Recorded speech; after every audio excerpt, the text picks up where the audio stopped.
સબ સલામત हैના દાવા પુકડ મહાદેવ મંદિરમાં લીન વૃદ્ધા ગળામાંથી ચેન તોડી ફરાર થયેલ ચેન સ્નેચરો શહેર પોલીસના સબ સલામત हैના દાવા દિવસેને દિવસે પોકળ સાબિત થઈ રહ્યા છે।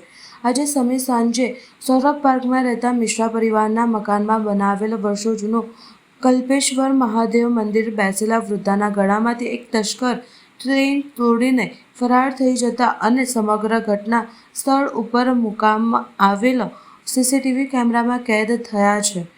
ચેન સ્નેચિંગની ઘટના બનતા વિસ્તારમાં રહેતા લોકોમાં રોષ જોવા મળી રહ્યો છે। સમગ્ર ઘટનાની જાણ સ્થાનિક લક્ષ્મીપુરા પોલીસ મથકમાં કરવામાં આવતા પોલીસ કાફલો ઘટના સ્થળે દોડીને માત્ર ને માત્ર હવામાં હવાઈતિયા મારતો નજરે પડે છે। સૌરભ પાર્ક સોસાયટી 750 ઘરના મકાન 713 ઘરના મકાન મહાદેવનું એક નાનું મંદિર, હવે તો સરસ મોટું થઈ ગયું છે કુબેરેશ્વર મહાદેવનું, પણ એક નાનું મંદિર અમારું જૂનું જાણીતું અને ધાર્મિક મંદિર।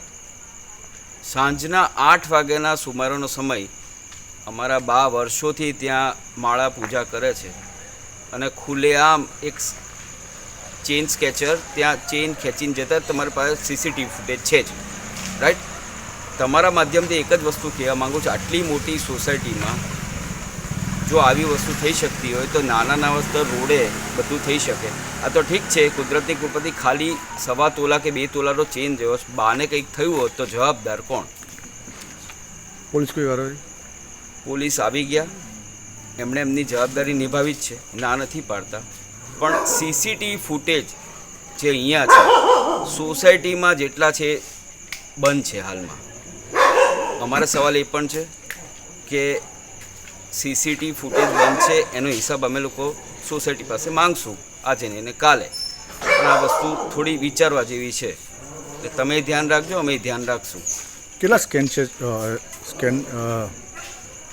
સ્નેચર હતા ઘરના? એટલે જે મહારાજ છે તે એવું કહે છે કે એક જ હતા, એમણે 3-4 વાર આંટા માર્યા અને એક જ વ્યક્તિ જે તમે જોઈ રહ્યા છો બૂટ પહેરીને અંદર જાય છે, બા બેઠા છે માળા કરે છે, એમનું ચેન ખેંચીને જતા રહે છે પાછળથી। હવે આગળ ને પોલીસ કમ્પ્લેન થઈ છે, બધું થયું છે, હવે લેટ સી શું થાય છે। તમારી શું માંગ છે? માંગમાં તો એવું છે કે ભાઈ પહેલાં તો વોચમેન અમારે ત્યાં છે નહીં, એ રાખે, સેફટી વાઇઝ અમને થોડી સિક્યુરિટી આપે। સોસાયટીની બેદરકારી લાગે છે? કહી શકાય, જોઈ રહ્યા છો।